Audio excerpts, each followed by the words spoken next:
Hello and welcome to the first video in this chess strategy review series.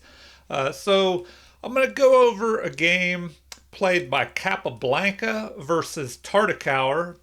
Of course, Capablanca, former world chess champion, one of the great strategical players of all time. And he's playing against one of the other top players in the world back in 1925. So 100 years ago. Let's see how this game goes.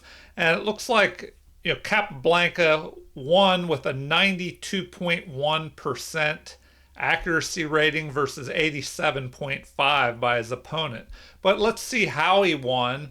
And I'll go over strategical concepts as we look through this game. All right, so the game begins with d4. Now, when you start out, if you are more of a tactical player, often you'll play e4 first because the game tends to open up more and give your pieces more freedom to maneuver and attack, whereas d4 often leads to more closed positions and more strategical maneuvering. So the game continues with d5.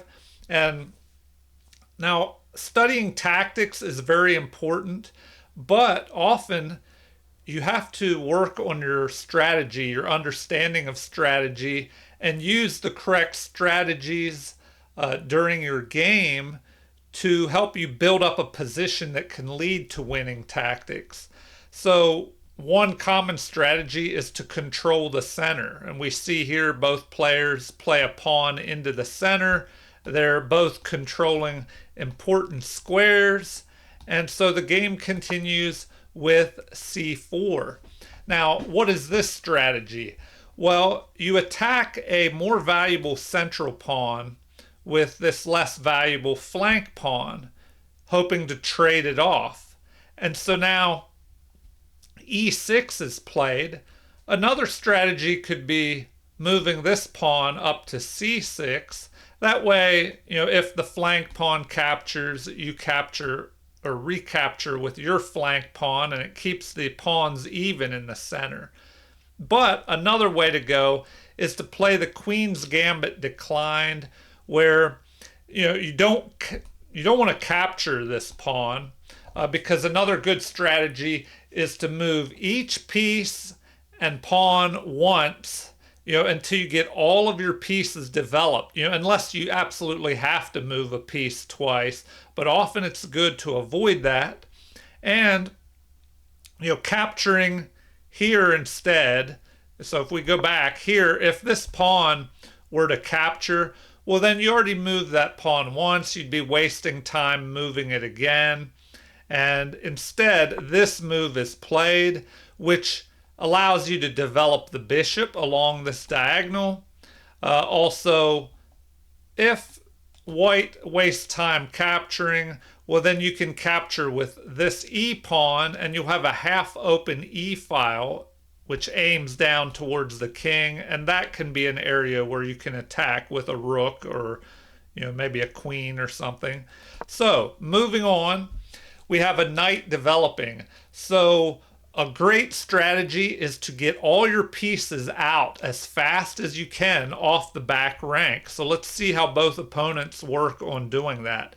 Knight is developed, and a great strategy is to move the knights out before the bishops, because the knights are slower.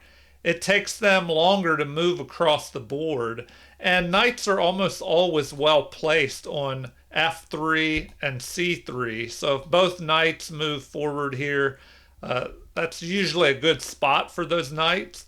And also another piece of strategy, by moving this c pawn forward, now the knight can move in behind the pawn and it doesn't block that c pawn in. So now we have black following suit. He develops his knight as well. And the game continues with bishop developing. And we have the pin tactic here, where you pin this knight you pin the knight to the queen, and this knight is helping control the center. It's helping defend this pawn, which is under attack. So now the knight is kind of neutralized by being pinned to the queen here. So what does black do? He just reinforces the knight here. And so, that also develops another piece. And remember, you have to get your pieces developed as fast as you can, get them off the back rank. So here, this pawn pushes forward, fortifies the central d4 pawn, but more importantly, it allows the bishop, the light squared bishop here, to develop, so that if there is a capture here, well, then the bishop can just recapture.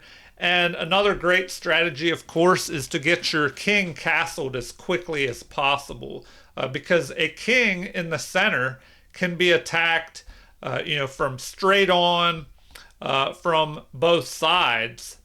But once the king is castled, it can only be attacked from straight on and from one side. Nothing can come from off the board on the other side, of course. So here, a further reinforcing of the center here with both of these pawns in case there's a capture. And now we have knight developing, queen develops. Now, this move is an inaccuracy according to the computer. They prefer h6 to immediately attack this bishop, forcing it to make a decision of whether to capture or retreat. And also, a general piece of strategical advice is to try and get most of your pieces developed before you develop the queen, because the queen is such a valuable piece. You really have to be careful where you place it. And often the queen is better placed on the second or third ranks. The further it moves up the board, the more you have to keep an eye on your queen. Make sure it's not going to come under attack, which will force you to retreat and waste time as your opponent is moving forward. So now we have a capture in the center, a recapture. Now, a general piece of advice as far as strategy is to capture towards the center with your pawn. But remember, there are many guidelines as far as chess strategy, but they are guidelines and rules that should be followed most of the time, but not all the time.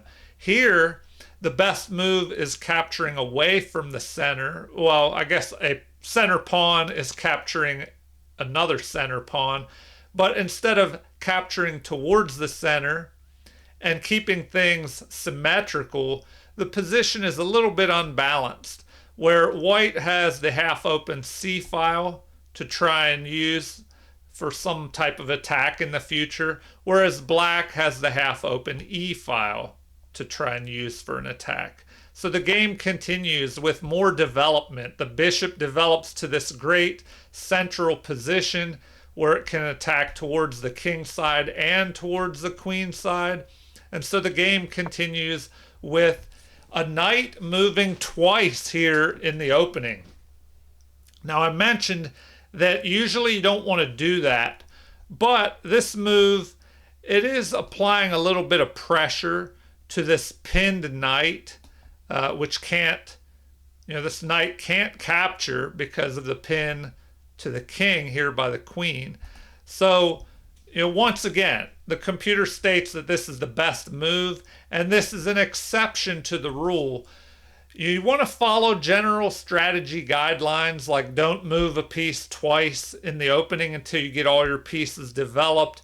But there are times where you'll have to break those rules, and really the best way to decide and learn when to do that and when not to is just to play chess regularly. The more experience you get, the more you play, the more you'll be able to figure it out, on when you should break that rule like they did here.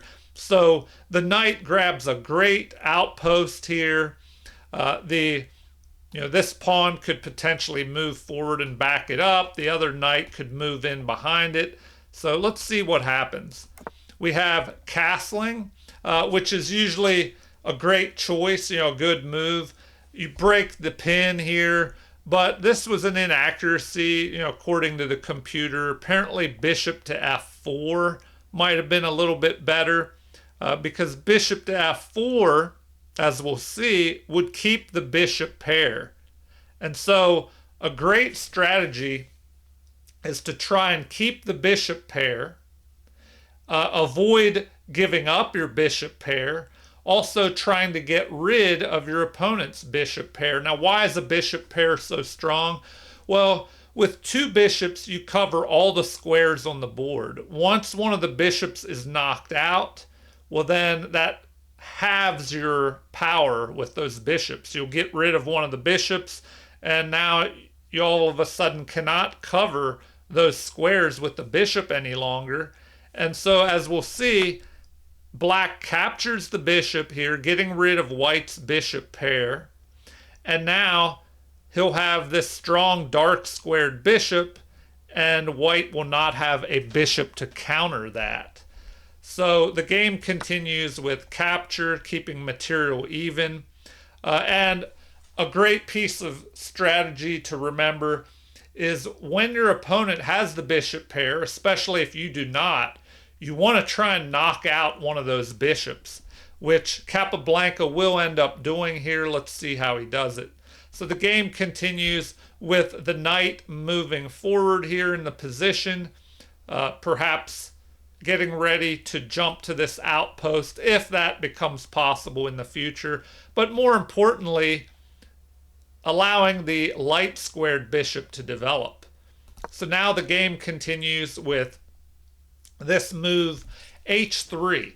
Another piece of strategy. What does this move do? Well, it limits the possibility of this bishop developing with an attack on the queen. It also keeps pieces out of this g4 square. It gives the king a little escape hatch off the back rank, which can be important in the endgame to help avoid any back rank mating tactics.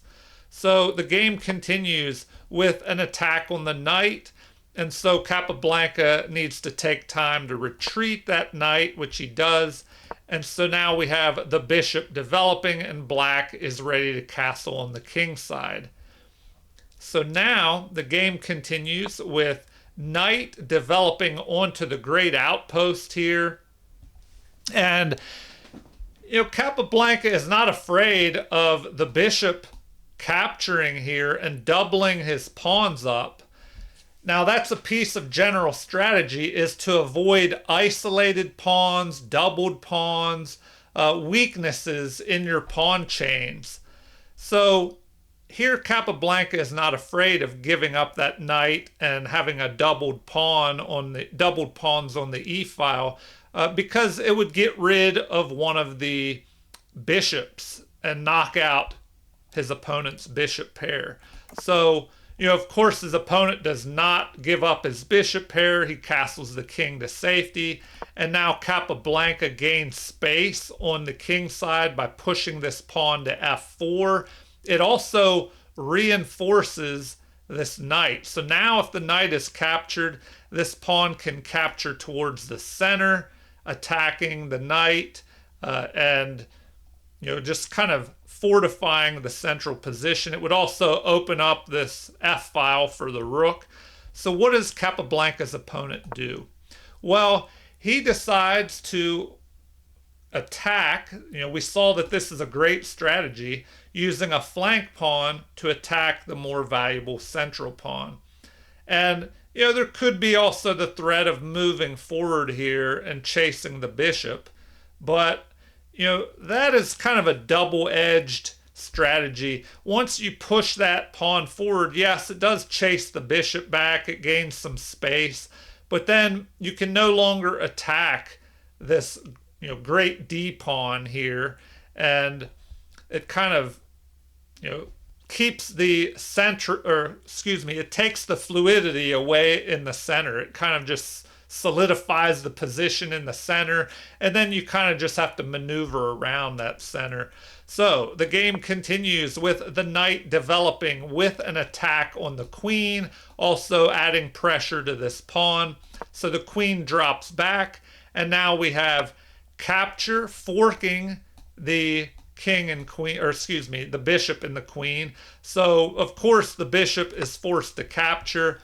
And now we see that Capablanca succeeds in getting rid of his opponent's bishop pair after this trade. Now, if we look at this position, what is happening here? Well, we see that Capablanca is left with a good bishop, which is on the opposite colored squares of his central pawn here on e3, whereas his opponent is left with a bad bishop, which is on the same squares as his central pawn. Now, why is that a bad bishop? Well, because if this bishop tries to develop, to here, for instance, that bishop would block the path, or excuse me, the pawn would block the path of that bishop if it goes to e3. So the queen is pushed forward, and as I mentioned, the queen is safer when it stays on the second or third rank. The further away from the second or third ranks that you get, the easier it may be for that queen to come under attack. Now here, the knight could jump in here, attacking the queen, but I guess one possibility would be to go ahead and capture the knight, and then if the pawn recaptures, well then you would fill in this hole here, right here on e4, and also a rook would no longer be able to move to the e file and put pressure on this backwards and weak pawn. So this is a weakness in Capablanca's position, this backward e3 pawn. And so let's see what happens here. The knight drops back. What does that achieve? Well, it does threaten to capture this knight and double the pawns up. So Capablanca wants to avoid doubling his pawns now because they would be isolated and weak. So first, he develops a rook towards the center with an attack, placing the rook on an open file, which is a great strategy because when you have the rook in the corner here behind this pawn, it's more limited on what it can do. But once you move it to this open file, not only can the rook move left and right on the first rank, but now it's able to target the queen and try and move up towards the opponent's side of the board if that becomes possible. So now we have the queen dropping back. So now there's really a threat of capturing, pawn would capture, and the queen would capture, gaining a piece there. So what does gaining a pawn? What does Capablanca do? He just drops his knight back, which is the best move in the position. Also, from here, he could maybe place his knight on this outpost on d4, which would blockade the isolated pawn. And often, that is a great strategy. If your opponent has an isolated pawn, they want to try and get rid of it by pushing it up the board, here, and maybe trading it off. But now that the knight is here, if that pawn pushes forward, the knight could just capture that pawn for free. And often it can be a great strategy to place the knight in front of the passed pawn, or not passed, well, also passed pawns, or it's good to have a knight in front of those. But if you place the knight here in front of this isolated pawn, it stops that pawn from being able to push forward in the future. And then it takes away the mobility, or any mobility that this pawn would have, by blockading it, and then it becomes an easier target. Remember, pawns are easier targets when they can't move. So if you can fix a pawn on a certain square and stop it from being able to move forward, well then you can just pile up your pieces on that pawn and target it, forcing your opponent to defend, or maybe even just capturing the pawn. So the game continues with a knight jumping forward here, threatening to capture. The computer says this is a mistake, that apparently knight to f6 would have been better, maybe with a future possibility of jumping into the outpost on e4. But instead we have this move, which, what does this do? It threatens to capture the bishop. Now, one other piece of strategy, general strategy, says that when there are pawns on both sides of the board, a bishop is a little bit stronger because it can get back and forth across the board more quickly than a knight. So if black tries to get rid of this light squared bishop, he will be left with the bishop versus Capablanca's knight, and that could give him a strategy in the endgame with pawns on both sides of the board. So Capablanca wants to avoid that trade. He drops back, and now the game continues with f5. A mistake according to the computer. Apparently a5 might have been better, which this a5 move would gain space on the queen side. It might also prevent this queen from moving up here, trying to attack the knight here. So the game continues with rook to the half open file here. So now we have a battery lined up here on this pawn, 2 attackers and only 1 defender. So this move is pretty much forced. You develop the bishop and you go ahead and defend this pawn. So the game continues with the knight moving here to the outpost on d4, a great spot for this knight. It attacks the bishop, it blockades the isolated pawn, and so the possibility is that that bishop will be captured, and then this battery can target the pawn. So we have a knight jumping onto the outpost, attacking the queen. And how does Capablanca respond here? Well, he plays the best move. He gives up his bishop here for the knight, and after this capture, he's gotten rid of his opponent's isolated pawn. So that really looks like it helped his opponent quite a bit. But let's see what the idea is behind this move. Why did Capablanca play this? Well, now he finds the best follow-up, queen to a5, which develops the queen. How will things continue? There's also this possibility of maybe capturing here, backed up by the queen, but also it would be a discovered attack. So that could be a dangerous threat. And it looks like this move is played here. The queen attacks Capablanca's queen, asking if he wants to trade. But it looks like, perhaps that's not the best move. Maybe something better would be to immediately attack the queen here. But instead, we have this move, and it looks like the queens could just be traded. And, maybe this could be taken, but then the bishop could go here, perhaps. So that would keep the material even. Let's see what happens. We have a further attack on the queen. So now this is not looking good for black. We have the queen under attack. Where will the queen go? Well, it could pick off this, and maybe that's the best option, which that is played, although the computer prefers a retreat by the queen back to d7, which would help fortify this pawn, which is under attack. You'd have 3 attackers and 3 defenders. But one other issue with that would be the potential. Well, you wouldn't even have this discovered attack because this is not protected. The knight would not be able to move, or the queen would have captured that with a check. So, in the game, this is played. Pawn is captured. Will we have a trade here? Yes. Capture, bishop captures, and now this move blocks the bishop in, threatening to go after this bishop. Let's see how things continue.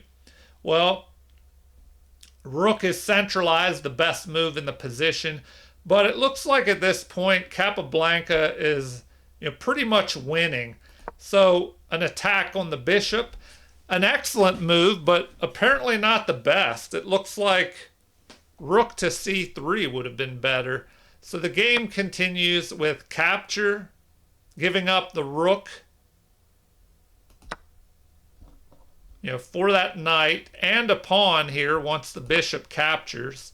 So the game continues with rook attacking. And, this is a good little tactic here.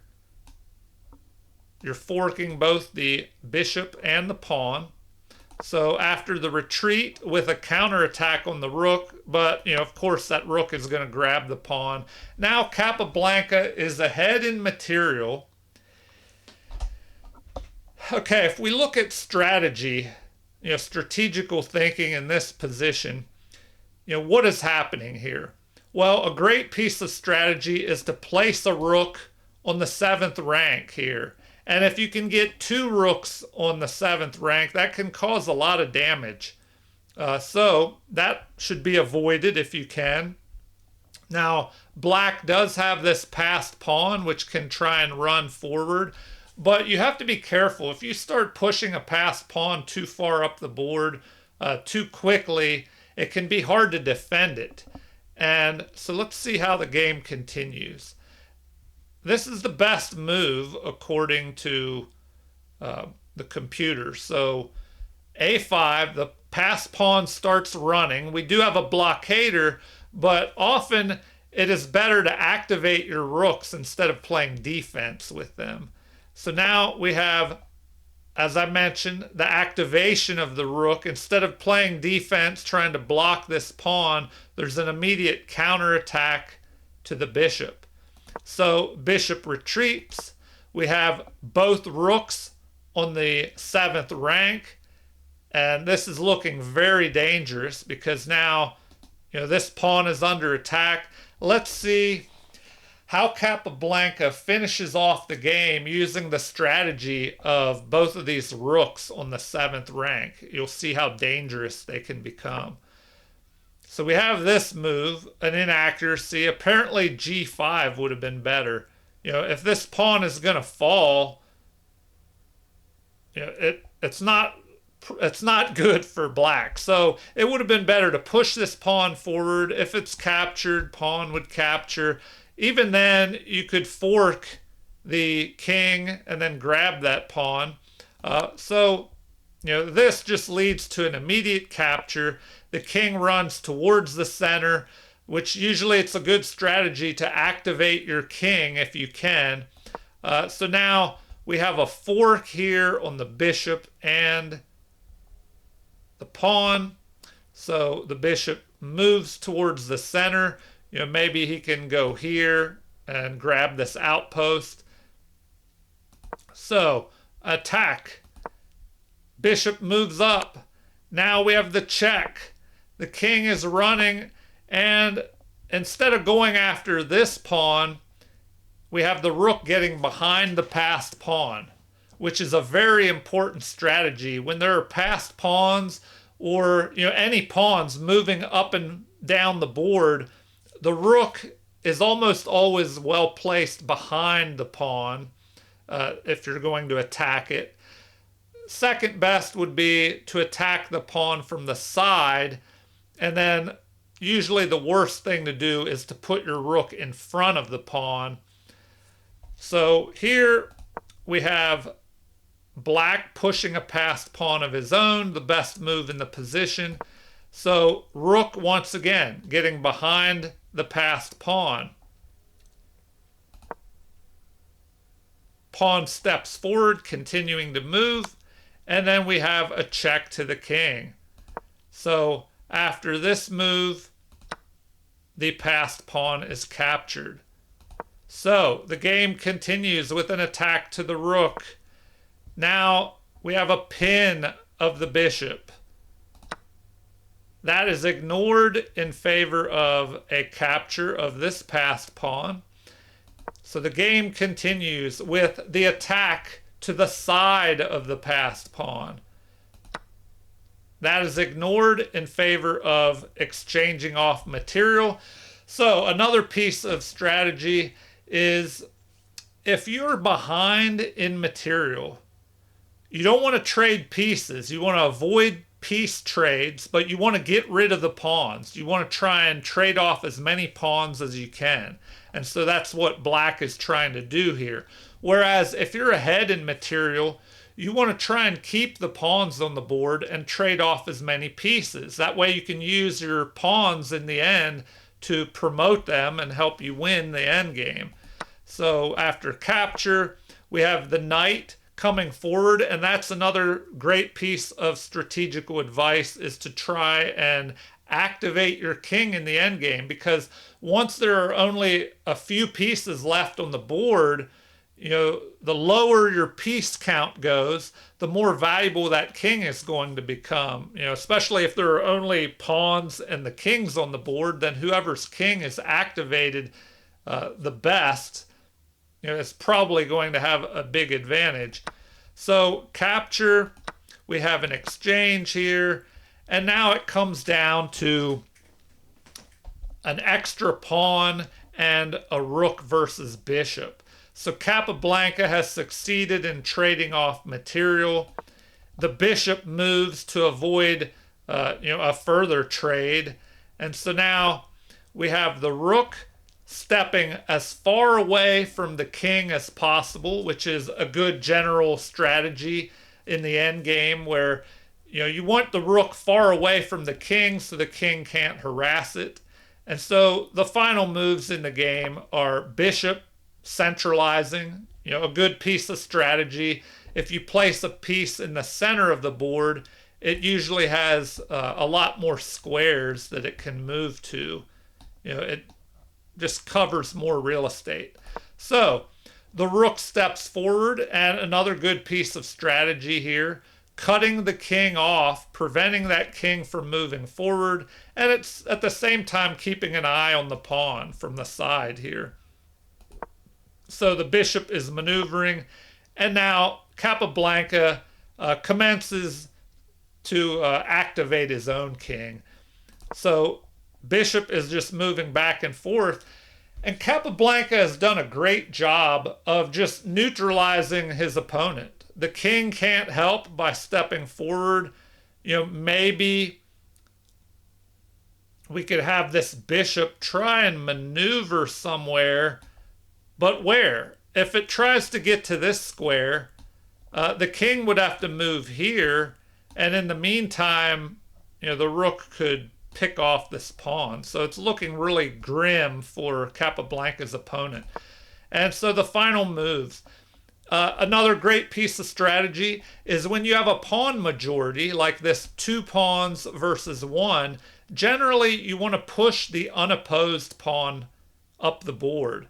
So you push that pawn with no pawn in front of it, and also this fixes this pawn from not being able to move forward, or it will be captured. So the game continues with that bishop just moving around. The opponent is just waiting to slowly lose here, pretty much. So the game continues with Capablanca activating his king. And you notice how he's placed his king on the dark squares, so it can't even be harassed by the bishop. And the pawns are on the light squares, which, that can be double-edged. If you have your pawn on the same squares as the bishop, they could come under attack. But at the same time, by keeping the pawns on the light squares, it does prevent this bishop from moving here. So it can take away squares from the opponent's bishop. So the bishop just maneuvers around, and in the meantime, Capablanca is just improving the position of his king. And after this move, the game continues on for quite a bit here. Apparently about over 15 more moves. So let's play this out real quick and see what happens. So the pawns are moving up the board, and now the bishop just moves back and forth. And here, the only reason that, the one reason that he went against the rule of pushing the unopposed pawn is that it fixes this pawn. So this pawn can no longer move. And as I mentioned, a blockaded pawn that cannot move is an easier target. So now a possibility might be to move the king further up the board. If this bishop repositions, I don't know, here and here, that would take some time to start targeting these pawns. But in the meantime, the rook could move here, attacking and defending. So let's see what Capablanca does. He starts moving his king further up the board. The bishop kind of shuffles back and forth here. Now we have an attack on the king, but this is a great strategy as well. The king is Capablanca's king is preventing his opponent's king from coming forward, and so it will force the king to the back rank. And then there could be back rank mate threats. So we have a retreat. Here, this is an inaccuracy. Apparently, they like rook to a1 better. But by making this move, you kind of try to force the king over. Let's see how things play out here. So the bishop is just shuffling. We have an attack. Now another attack. I'll just play this out a little bit.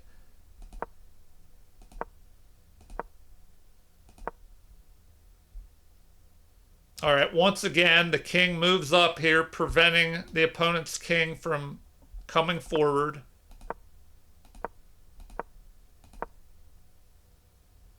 Okay, finally, we have an attack on this pawn. So the rook just steps over, maintaining the protection of the pawn.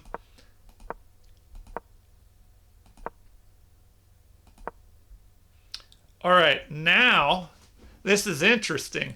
The king is protecting the pawn, taking the guard duty away from the rook, and at the same time, the rook is placed where the bishop cannot harass the king, because the rook is covering that square. So now the rook is being attacked. We have a check, forcing that king back further. And now this is pretty dangerous. The threat of the back rank mate here in one move. So how do you defend against that? Well, the king steps over, attacking the rook. And now we have this retreat. So the king does not want to move back here. Or that will be a mate in one. And so what are the options here? The bishop has to move.